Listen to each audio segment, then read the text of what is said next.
Well, folks, we're in the middle of the closest presidential race in the United States since 1960. We have 7 swing states that are all essentially tied, but Donald Trump does have the momentum. We're going to talk about all of that, plus Kamala Harris's magical mystery tour of irrelevant left-wing shows in a moment. First, DW Plus, Jordan B. Peterson, they bring you the Mastering Life collection, essential guides on everything from marriage to mental health, including his newest series on depression and anxiety. Get unlimited access to Jordan's wisdom, plus upcoming series on negotiation and success. Join DW Plus at dailywire.com/subscribe. Use code Jordan for 35% off your annual membership. It's the best place to get everything Jordan related, by the way, dailywire.com/subscribe. Remember, 35% off your annual membership with code Jordan. So, brand new polling out of the 3 blue wall states. The blue wall is Michigan, Wisconsin, Pennsylvania.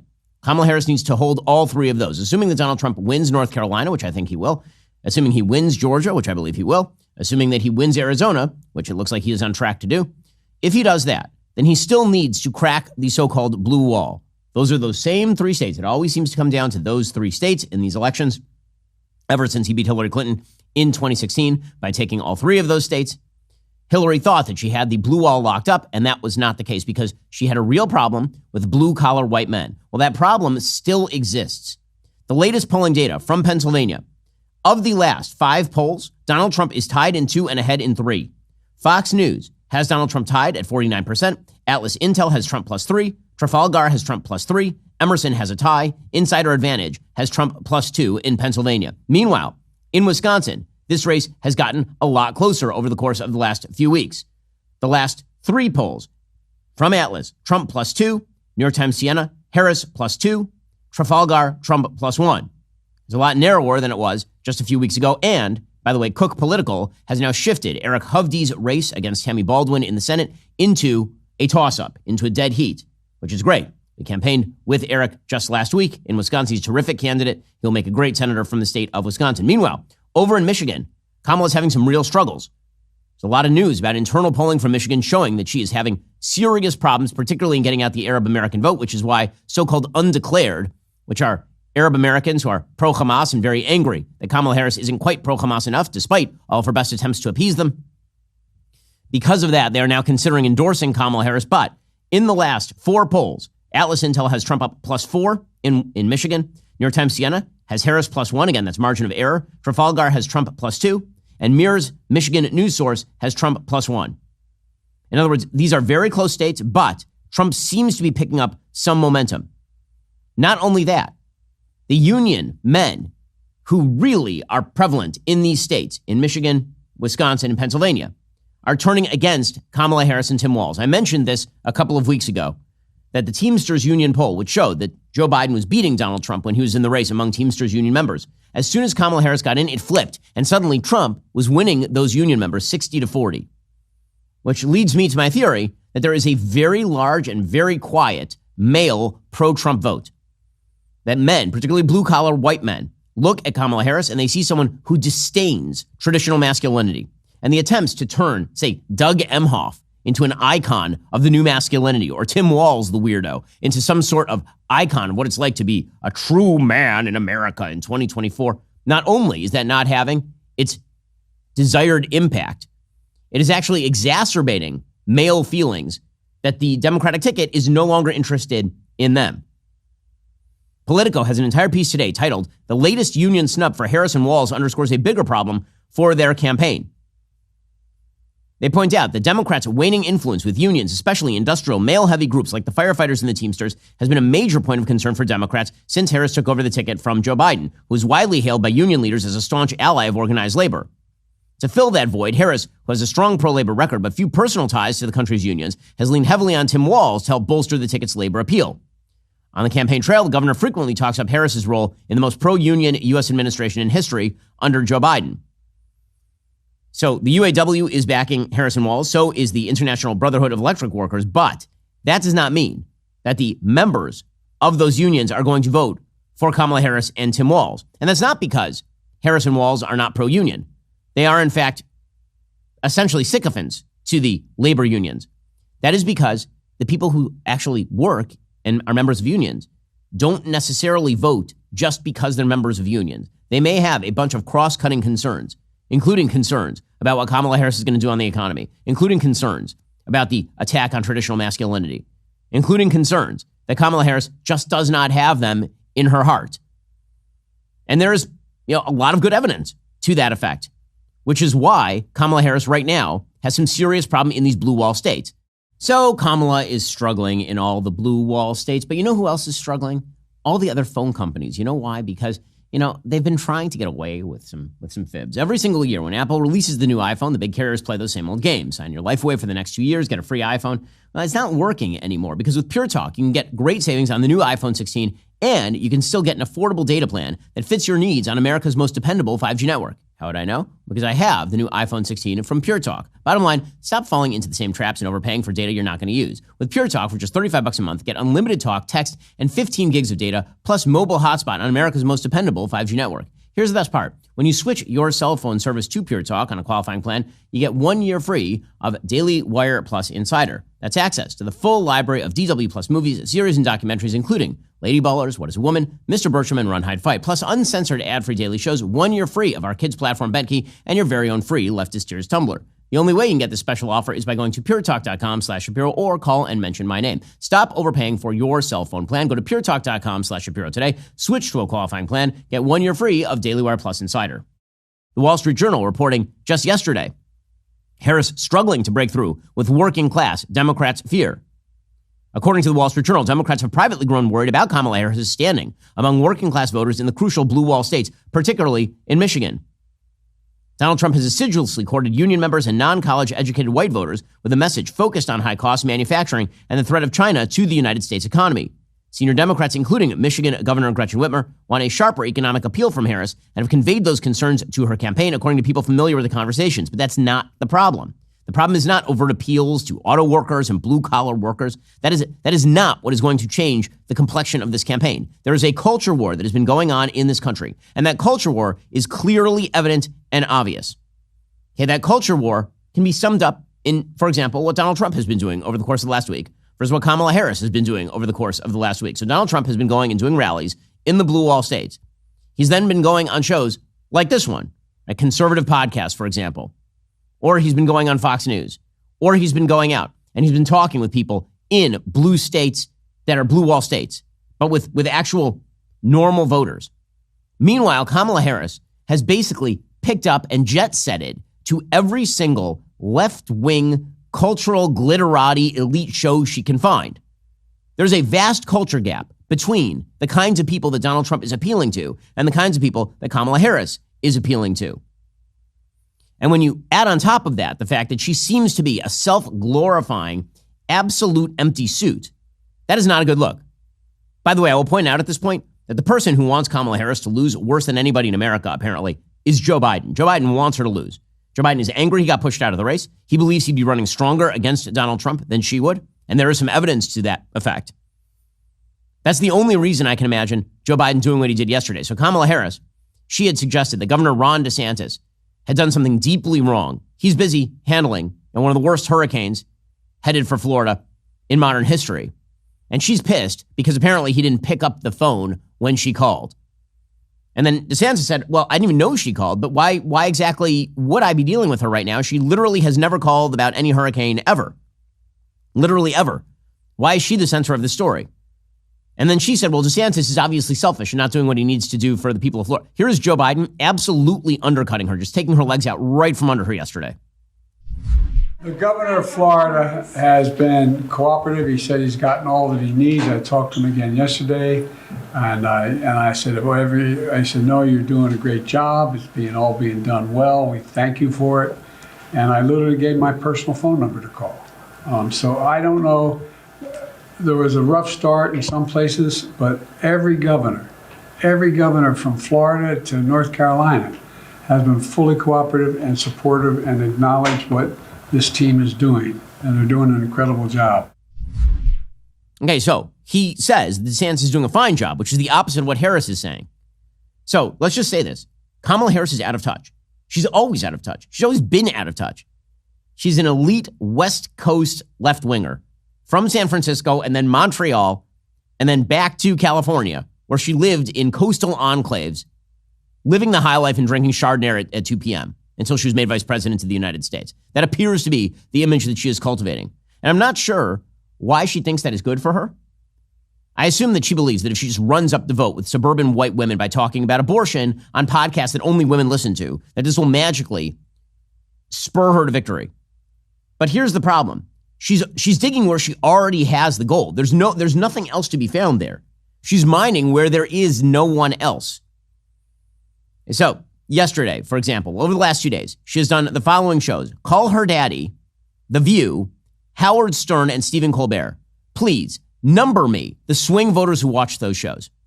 Number me the swing voters who watch those shows. She only did one show in which swing voters actually watch. That would be 60 Minutes. And on 60 Minutes, she made a buffoon of herself, as we discussed yesterday on the show. In fact, it was so bad on 60 Minutes that 60 Minutes went out of its way to try and cover for her.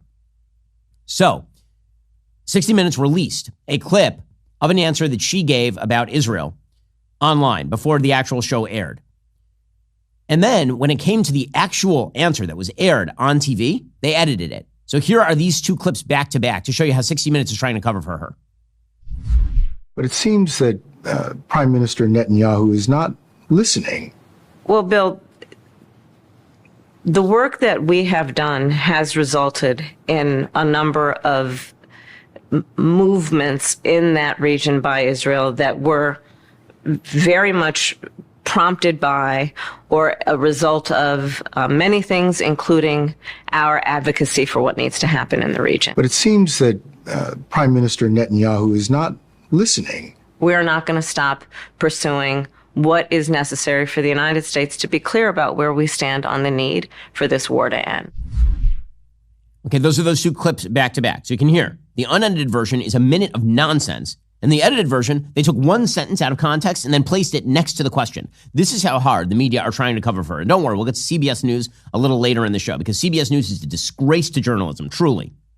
But this is the thing. She cannot hold her own on any show where she is asked even a simple question. She cannot. And so she has to go among allies and then just answer those questions from her allies.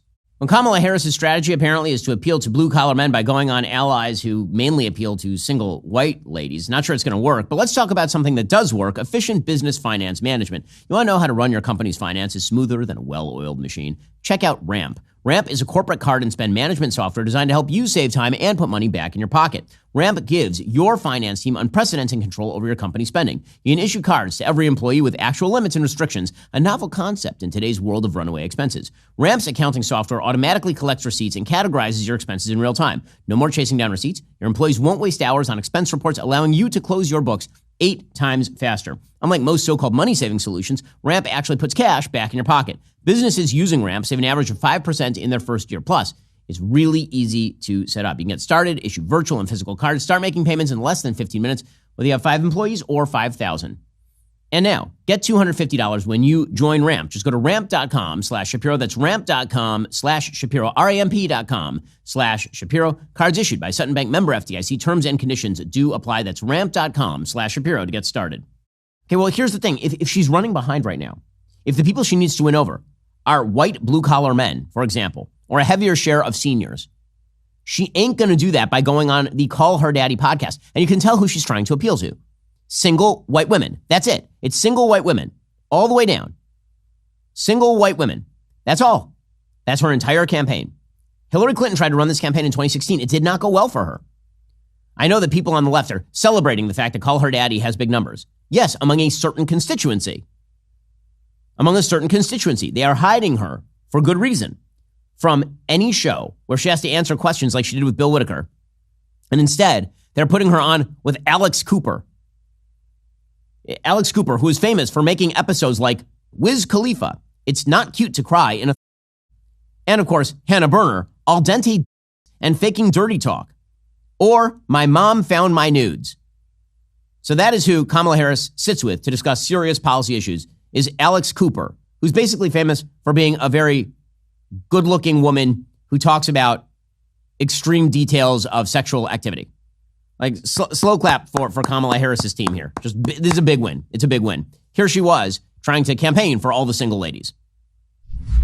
I saw the governor of Arkansas said, "My kids keep me humble." Unfortunately, Kamala Harris doesn't have anything keeping her humble. How did that make you feel? I don't think she understands that there are a whole lot of women out here who, one, are not aspiring to be humble.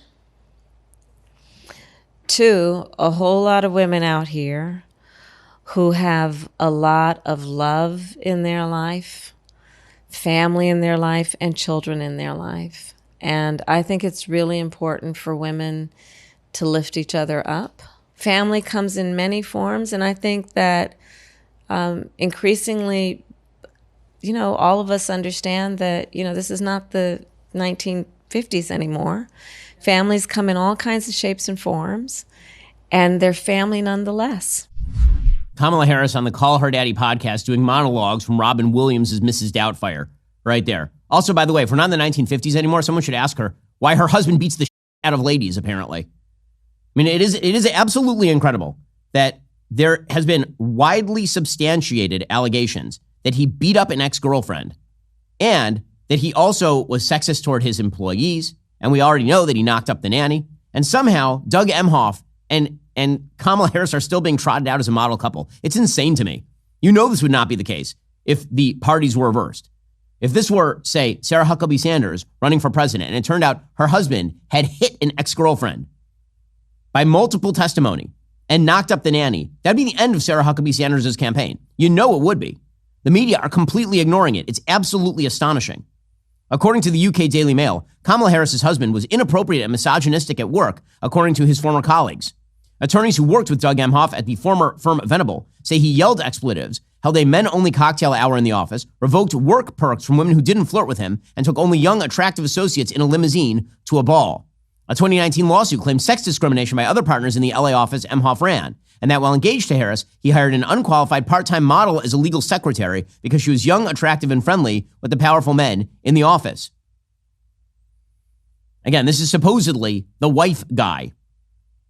Again, there are claims that he struck his ex-girlfriend in 2012 in a booze-fueled assault after a date to a star-studded gala, according to the UK Daily Mail. I noticed Alex Cooper had no questions for Kamala Harris about that, of course. Okay, meanwhile, she decided to jet set on from Call Her Daddy, the eminent intellect of the Call Her Daddy podcast, to the geniuses over at The View, where she proceeded to drop the worst line of her campaign thus far, which is saying an awful lot. This has not been a very good campaign. The first few weeks went well because basically she just went around and did a little dance, sang a little song, got Tim Walz out there clapping like an idiot, like a seal. And that was great for like a few weeks. And then the vibe machine ran low. And ever since, it's been kind of a rough ride for Kamala Harris, to be honest with you. Well, she accidentally got pantsed by the ladies at The View yesterday. It's truly amazing. Like, they were there just to massage her, and somehow she managed to turn this massage into one of the worst moments of her campaign. She was asked if there's anything she would have done differently than Joe Biden. Now, that is a very easy question for her to answer. Really quite easy. There are many things she could say here. She could say, listen, I have nothing but respect for the man who made me vice president of the United States, and I'm proud of our record together. But of course, there are things where if we had known, we would have done it differently. We would have handled the Afghanistan pullout differently, because how can you say you don't have regrets when 13 American service people die at Abbey Gate? We would have done our immigration policy differently from the beginning, because frankly, we had no idea of the levels of illegal immigration that were going to swamp the country, and we've worked on fixing that, and I'm going to fix it going forward. Right? Like, she could, those are things she could say, but she won't do it. So instead, she gives just a gift to the Trump campaign. Here she is being asked by Sunny Hostin, what would she have done differently? She can't name a single thing, not one, which means she owns every single thing that people hate about the Biden administration. She owns every single bit of it. Would you have done something differently than President Biden during the past 4 years? There is not a thing that comes to mind in terms of, and I've been a part of most of the decisions that have had impact. Okay, just cut that, stamp it, put it on every film reel across the country, every single ad across the country. She can't think of a single, and not only that, she was part of every decision. So every bad thing that's happening in the country is her. Her entire campaign has been an attempt to pretend that she's a change candidate. She wants it both ways. She was in the room and very important, but also she's the candidate of change. You can't argue you're the change candidate while openly admitting you are in the room for every major decision and you like all those decisions. Even the folks on CNN, who are basically wearing their Kamala pins on air at this point, even they were like, that was it. What? Whoops. What do you make of that? I'm surprised, frankly, that she doesn't have more to say about this, given that she and her campaign know that this is one of the main questions that voters have about her. And one of the main things she's been trying to establish as part of her candidacy is the idea that she would represent a break from the past 4 years, and to not be able to come up with something to say in that moment. She continues to not be particularly nimble on her feet in a lot of these interviews, and this is a very obvious question that gave her an opportunity, frankly.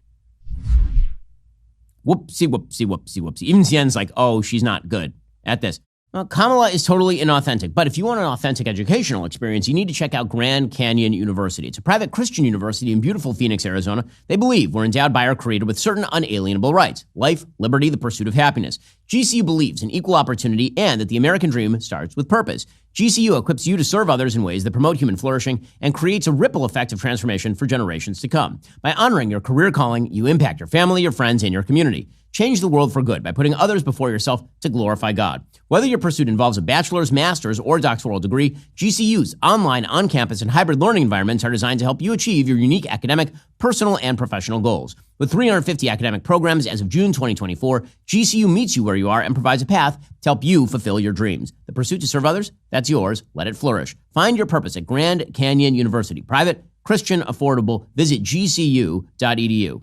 Then she tried to explain how she's different from Joe Biden. And what she came up with is, we have different physical bodies. Yeah, we noticed. Yeah, great. Congratulations to you, lady. What do you think would be the biggest specific difference between your presidency and a Biden presidency?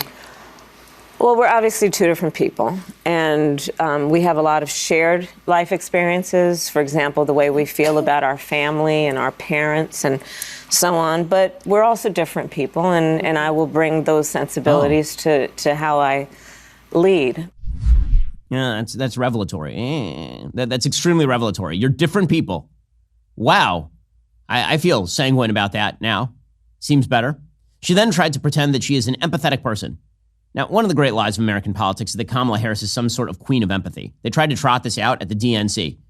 They brought out various Congress people to testify that one time Kamala Harris was super nice to them. Oh my God. Well, here she was being super empathetic about the most recent hurricane. So she's asked, you say that Ron DeSantis didn't pick up the phone for you. And, have you made a habit of being involved in hurricane relief efforts? When's the last time that you were regularly involved in that? She's like, well, in the last 5 minutes or so. Now, he said this morning, you've never called regarding any of the storms Florida has had since you've been vice president until apparently now, and called it political. What's your response to that? Well, first of all, I have called and talked with, in the course of this crisis, this most recent crisis, Democrat and Republican governors.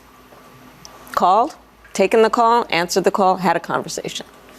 So obviously, this is not an issue that is about partisanship or politics for certain leaders, but maybe is for others. Mm-hmm. That's the most absurd. So he says, we've had a bunch of hurricanes, a bunch of natural disasters over the course of last few years in Florida, and you were nowhere. And she's like, but I did call this time. This attempt to spin her into the captain of empathy, it's an amazing thing. And speaking of lack of empathy, she then went on Stephen Colbert. So again, she's doing this big tour. Her big media tour consists of only people who already worship at the altar of Kamala. Okay, so last night, she was on Stephen Colbert. And when I think empathy, what I think is Florida's about to get clocked with a Cat 5 hurricane, and she is on Stephen Colbert drinking beer. This is how she makes hay with the common folks. Nothing, by the way, nothing appeals to blue-collar white men like watching this upper-crust elitist who clearly has never had a Miller High Life in her life pretend to be something she's not. Going to climb on a John Deere tractor next and drive around with a shotgun. Probably going to adopt the accent. She's going to code switch here. So here she is with Stephen Colbert, the two most effete people in America, drinking Miller High Life. I mean, we all know what she actually is doing, drinking rosé at 2 p.m. But okay, let's pretend with Kamala Harris here. This is what empathy looks like. Hurricane about to slam the coast. She's drinking beer with Colbert. elections, I think, are won on vibes because one of the old saws is they just want somebody they can have a beer with. So would you like to have a beer with me so I can tell people what that's like? Okay. This was... Now, we asked ahead of time because I can't just be giving a drink to the Vice President of the United States without asking. You asked for Miller High Life. You asked for Miller High Life. I'm just curious. Okay, the last time I had beer was at a baseball game with Doug. So cheers. Cheers. There you go.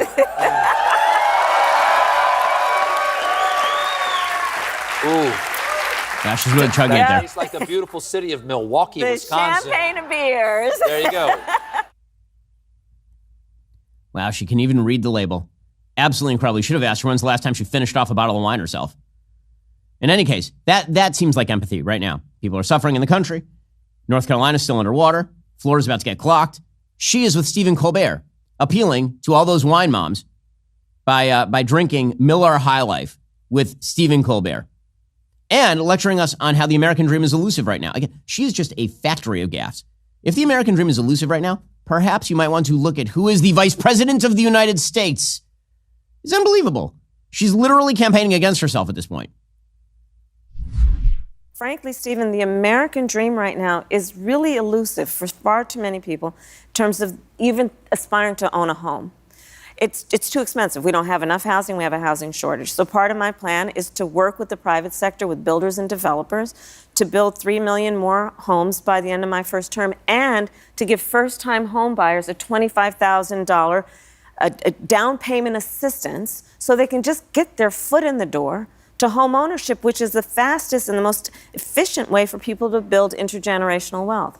These are the ways that I think about how we build up our country in a way that is about supporting the middle class. I come from the middle class. I'm never going to forget where I come from. Oh, God. Oh, my God. You know where she never talks about where she came from? Montreal. It's where she grew up. Go to Canada, lady. I mean, seriously, the American dream is elusive right now. Here's some free cash.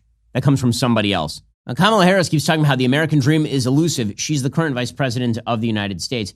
I mean, honestly, we should fire her if she's that bad at her job. But, you know, HR issues, they're rough. When I started the Daily Wire, the biggest question mark was what we would do for HR. We were so focused on creating engaging content, it was difficult to find a managing professional capable of handling the day-to-day HR tasks. If this sounds like you need to talk to my friends over at Bambee. With Bambee, you're not just getting an HR manager, you're getting a dedicated partner who's available by phone, email, and real-time chat. They'll handle crucial tasks like employee onboarding, terminations, and performance reviews. With Bambee's HR Autopilot feature, you can streamline essential HR practices like employee training and feedback procedures, freeing up time for what really matters to your business. All of Bambee's HR managers are based here in the United States. They can support the nuances across all 50 states. HR managers can easily cost $80,000 annually, but Bambee starts at just $99 monthly. So no matter the size of your business, Bambee can work for you. Don't wait another minute. Schedule your free consultation by visiting Bambee.com right now. Type Ben Shapiro under podcast when you sign up. That's spelled BAMBEE.com. That's Bambee.com. Type in Ben Shapiro to get started. Bambee.com. Type Ben Shapiro under podcast.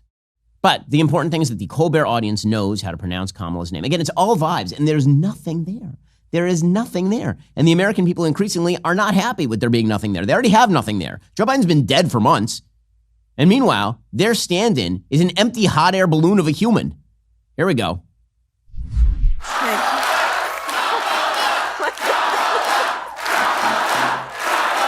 That's a campaign rally.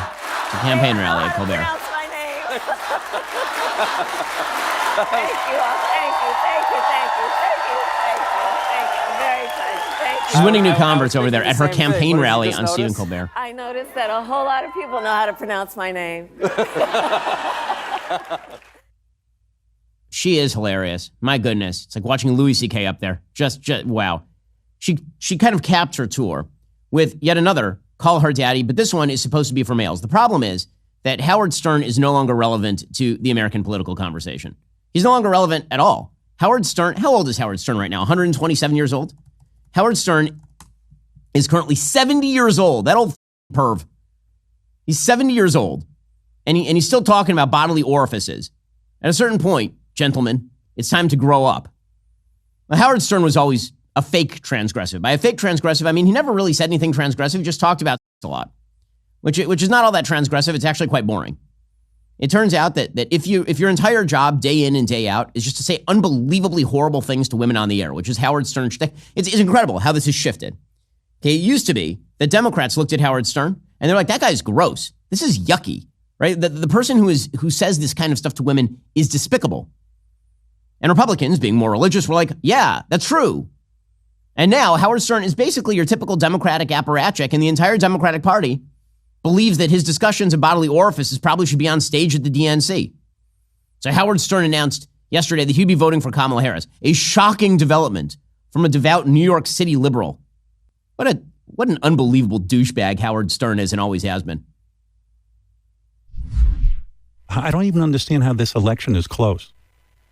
And yes, I'm voting for you, but I would also vote for that wall over there rather than a guy who says, where do I begin? I mean, maybe she might want to ask him about his treatment of women over the years. Or maybe he might want to ask her about her husband's treatment of women over the years. That might be, nope, nothing there. Okay, then they just lie a lot. So Howard Stern, they continue to retell this lie that the Supreme Court of the United States says that Donald Trump can do literally anything he wants as president of the United States, including drone his political opponents. Which, if it were true, would be weird because that means that Joe Biden could theoretically just order the droning or SEAL Team 6 to kill Donald Trump. It's not true. It's never been true. It's a deliberate misread of Supreme Court jurisprudence. But Kamala Harris is big into the lying, so not a big shock that she and genius Howard Stern over there. And who are they appealing to? Who are they appealing to? It's the same 7 people. It's incredible. And you look at it, it's not only that. He says he's going to be a dictator on day one. Understand what dictators do. They jail journalists. They put people who are protesting in the street in jail. Unreal. She's talking about being a dictator on day one. They literally activated the DOJ to go after their political opponents. Meanwhile, using the implements of federal law to stand up for, say, the UNRWA, an actual terror front group. Howard Stern did ask her if she would leave the country if she lost. If he wins, God forbid, would you feel safe in this country? Would you stay in this country? Howard, I'm doing everything I can to make sure he does not win. Well, Howard, if he wins, I'm not saying we're all going to die, but if he wins, I'm doing everything I can, because if I do not, then I will not have grown up a middle-class child. And that. Whew. Why is she lagging? Why is she lagging? Well, the good news is they have Tim Walz to deploy out there, that freak show, to try and explain why white men should vote for the Harris-Walz submissive ticket. Here is Tim Walz joining Jimmy Kimmel, another one of our stellar comedic lights who hasn't told a joke in, 10 years? Trying to explain that what is his first aspiration as vice president of the United States, other than just being a who trots around after Kamala Harris so she can pet him every so often for emotional comfort. Here's Tim Walz. This idea that, look, we get to turn the page on that, and I plan on waking up on November 6th with Madam President, and then that will be Just to be, well, I hope you don't wake up in the same bed. That'd be weird. I want to be clear, you won't be waking up together. No, unless you guys have gotten closer than we thought. I have a problem about not being specific with my language, so thank you for that. Specifically right. Yes. What a ticket. What a stellar conglomeration of high IQ, policy excellence, and verbal eloquence. They're doing amazing. This is their media tour. Their media tour is with all friendlies on the late nights. Yeah, let's see if it works out for them. Folks, it's a strategy. Is it a good strategy? Doesn't feel like it. They do, of course, have the love of the media, and the media are proving themselves each and every day to just be some of the worst people on earth. President Trump yesterday on this show suggested that it was time to shelve the term fake news and instead start using the term corrupt news. Hard to think of a better descriptor when it comes to CBS News. We'll get to that in just one moment. First, over the past 2 years, DW Plus, as you know, has been collaborating with my friend Jordan Peterson on a collection of shows to help you win at life. The Mastering Life collection with Jordan B. Peterson is the thing we have created. Mastering Life topics range from marriage to masculinity and managing mental health with Jordan B. Peterson's newest series, Depression and Anxiety. Plus, coming this fall, Jordan Peterson has 2 new Mastering Life series. One on negotiation, one on success. Become a DW Plus member today for unlimited access to Jordan Peterson's incredible Mastering Life collection. Right now, dailywire.com/subscribe. Use code Jordan at checkout for 35% off your new annual membership. That's dailywire.com/subscribe.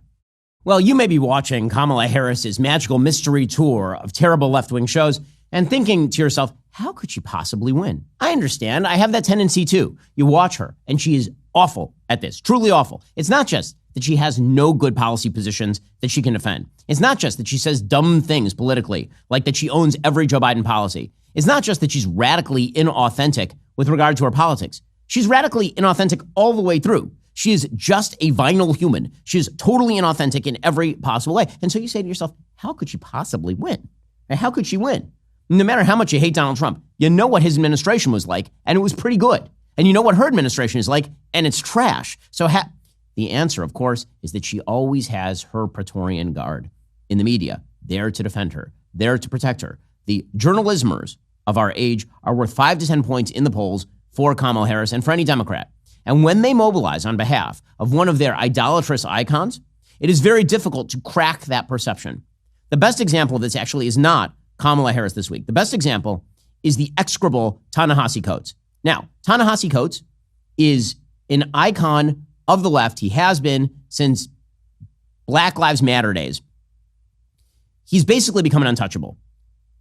His positions are morally idiotic. His analysis is literally skin deep, meaning the only thing he seems to care about is skin color. He has no thorough knowledge of history. He has no thorough knowledge of politics. He has no interest in factual discussions. He's a terrible writer, by the way. The attempt to turn Ta-Nehisi Coates into some sort of James Baldwin knockoff is absurd. Ta-Nehisi Coates is basically racialist Greta Thunberg. He's an idiot wandering the landscape in search of some sort of deep thought, spouting platitudinous nonsense in the most purple language, while everybody is supposed to genuflect at the altar of Ta-Nehisi Coates. So he wrote a terrible book called Between the World and Me. That book basically is predicated on the notion that he got in an elevator with his son, and there was a white dude in the elevator, and he read 400 years of racism in the white man's eyes. The guy didn't say anything to him.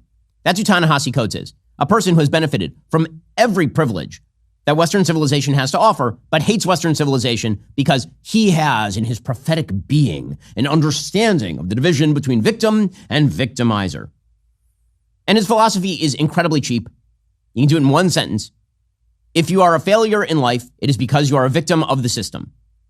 He's Ibram X. Kendi, but sort of an upgrade.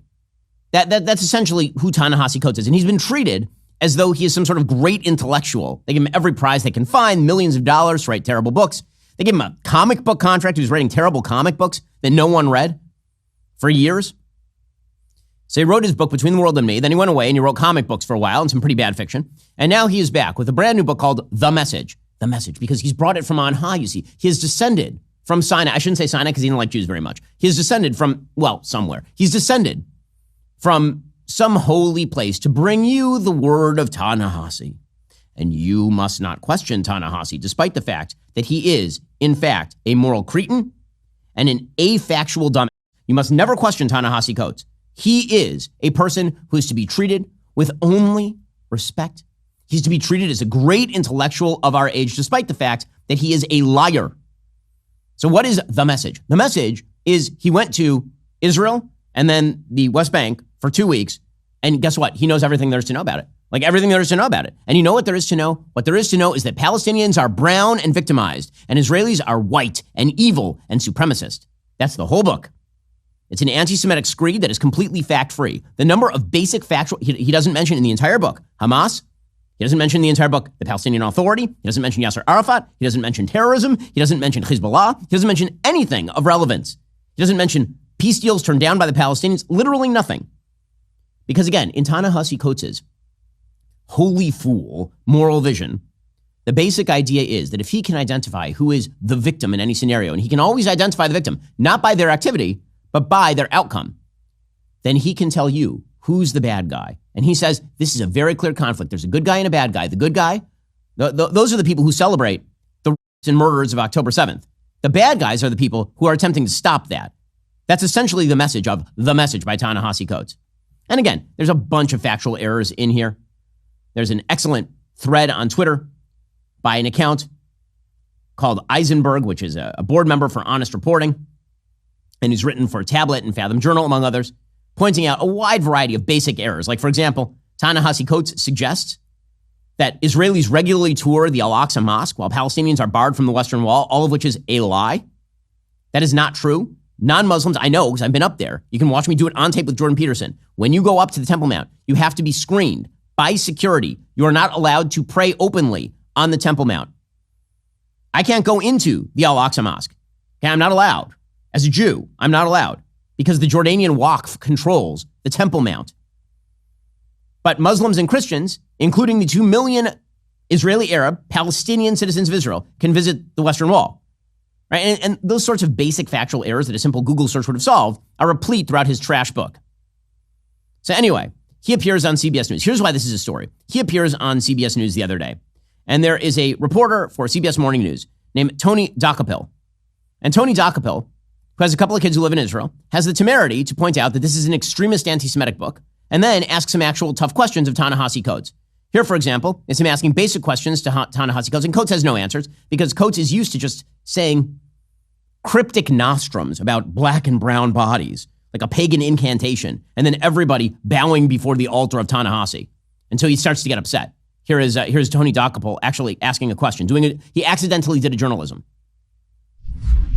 If Israel has a right to exist, and if your answer is no, then I guess the question becomes, why do the Palestinians have a right to exist? Why do 20 different Muslim countries have a right to exist? My answer is that no country in this world establishes its ability to exist through rights. Countries establish their ability to exist through force. But you write a book that delegitimizes the pillars of Israel. It seems like an effort to topple the whole building of it. So I come back to the question, and it's what I struggled with throughout this book. What is it that so particularly offends you about the existence of a Jewish state that is a Jewish safe place and not any of the other states out there? There's nothing that offends me about a Jewish state. I am offended by the idea of states built on ethnocracy, no matter where they are. Muslim included. I would not want a state where any group of people lay down their citizenship rights based on ethnicity. Why is there no agency in this book for the Palestinians? They exist in your narrative merely as victims of the Israelis, as though they were not offered peace at any juncture, as though they don't have a stake in this as well. What is their role in the lack of a Palestinian? I have a very, very, very, very moral compass about this. And again, perhaps it's because of my ancestry. A very moral compass. Either apartheid is right or it's wrong. It's really, really simple. Either what I saw was right or it's wrong. Okay, those are the words of a simpleton, because Ta-Nehisi Coates is a simpleton, and he's never had to answer a basic question like, do the Palestinians have any basic responsibilities? Okay, by the way, the entire lie that he's telling, that Israel's an apartheid state, ignores the fact that there are 2 million Arab citizens of Israel. So, okay, this is a big lie, and Tony Dokoupil asked him some very simple questions, and Ta-Nehisi Coates has no answers. Because, by the way, he's very much in favor of a Palestinian state that would be completely Jew-free. So when he says he's against an ethno-state or ethnocracy or whatever, that's just a lie. It's not true. He doesn't care about Japan. It's an anti-Semitic trope. The whole thing is an anti-Semitic book. It just is.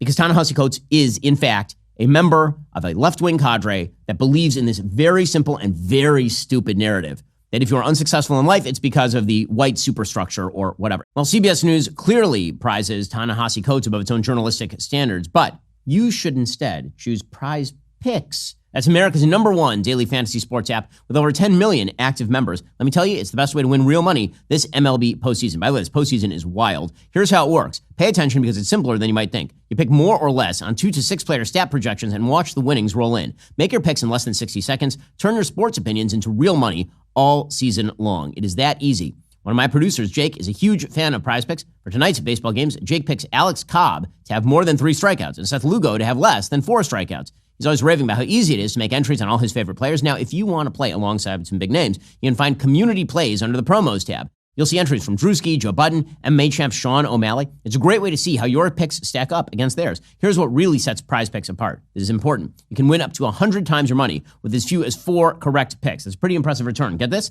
They have an injury insurance policy, so if your player leaves in the first half and doesn't return, your picks are still live. It's like they actually care about their members. Speaking of members, Prize Picks puts them first. All withdrawals are fast, safe, and secure. When your picks hit, you can get your money in as fast as 15 minutes, which of course is very, very fast. Here's the kicker. They invented the flex play. You can still cash out even if your lineup isn't perfect. Double your money even if one of your picks doesn't hit. It's like a safety net for your predictions. Here's the best part. Right now, when you download the app and use code Ben, you get $50 instantly after you play your first $5 lineup. That's right, $50 just for trying it out. Head on over to prizepicks.com or download the app right now. Remember, that's code Ben on Prize Picks to get $50 instantly when you play $5 Prize Picks. Run your game. In any case, what happens? Why is this a scandal? Well, Tony Dokoupil does accidentally that journalism. And what happens? CBS insiders then get angry and force him to apologize. They hold a full-scale conference call in which they complain about Tony Dokoupil. They say that it's really terrible, very, very terrible that he did his job. The Free Press got a hold of the audio of an editorial meeting on Monday at 9 a.m., the morning of October 7th, by the way, where the network's top brass got on the line and basically apologized for Tony Dokoupil asking Ta-Nehisi Coates questions. You're not allowed to do that. When the great oracle comes from on high to discuss his total trash piece of crap book, then you either genuflect or get out, Tony Dokoupil. Because he's an idol. He's an untouchable. You cannot. After being introduced by Wendy McMahon, the head of CBS News, Adrienne Rourke, in charge of news gathering at the network, began her remarks by saying covering a story like October 7th requires empathy, respect, and a commitment to truth. And then she says, we'll still ask tough questions, we'll still hold people accountable, but we'll do so objectively. And then she says that they failed their audience. It's amazing. Here is some of the audio of the conference call. There are times we fail our audiences and we fail each other. We're in one of those times right now. And it's been growing. And now we are at a tipping point. Many of you have reached out to express concerns over recent reporting, specifically about the CBS Morning's Coates interview from last week, as well as comments made coming out of some of our correspondents' reporting. I want to thank every single one who reached out for your honesty, your transparency, and your commitment. So I want to address three things. Number one, after a review of our coverage, including the interview, it's clear there are times we have not met our editorial standards. Number two, this has been addressed, and it will continue to be in the future.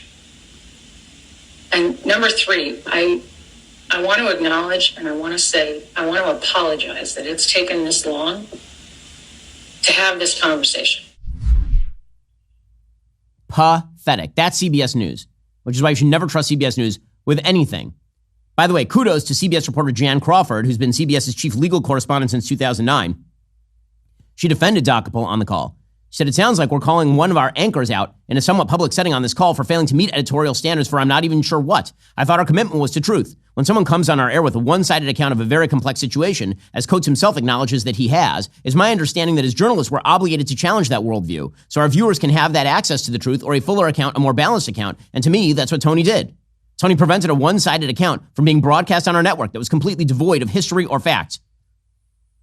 And so, again, there was nothing wrong with the Coates interview. Nothing. But CBS basically apologized for it. They then called in a DEI expert, a doctor named Donald Grant, to moderate a conversation over mental health, DEI, and trauma based on this interview. By the way, that particular DEI expert has posted on public media about MAGA-cide, what he calls MAGA-cide, death of a nation caused by injuring said nation with the intent to destroy through adoption of insidious policies. Posted a meme of Tim Scott as Uncle Tim's cabin and put up a graphic of a person holding a sign that says, "Dear white people, stop using Dr. King as an example of peaceful protest. You shot him too." That is the person they brought in to calm the waters at CBS News. Well, Sherry Redstone, who is, of course, the controlling shareholder of Paramount Global, which owns CBS, conveyed to CBS executives she disagreed with how the situation was handled. She's right about that. But again, this is how it works in the halls of the legacy media. And it's an important thing. This is how it works. I remember just a couple of years ago, I was asked to write the beloved, sanctified Politico playbook. So I wrote a piece about Donald Trump's appeal. And the blowback was so great, they had to have full-scale struggle sessions with hundreds of employees on the line to apologize for the grave sin of allowing the political playbook to be sullied by my presence. This is who your journalismers are. This is who they are. They're not there to ask questions. They're not there to tell hard truths. They are there to massage. So when you wonder why it is that Kamala Harris is still competitive despite being an awful, terrible candidate, the answer is the same people at CBS News who are apologizing for asking the beloved icon of stupidity, Ta-Nehisi Coates, some actual questions. Those same people are in the back room manipulating the news coverage of Kamala Harris, including on shows like 60 Minutes. All right, coming up, we'll jump into the shocking reality of Joe Biden's hatred for Israel defending itself. If you're not a member, become a member. Use code Shapiro at checkout for 2 months free on all annual plans. Click that link in the description and join us.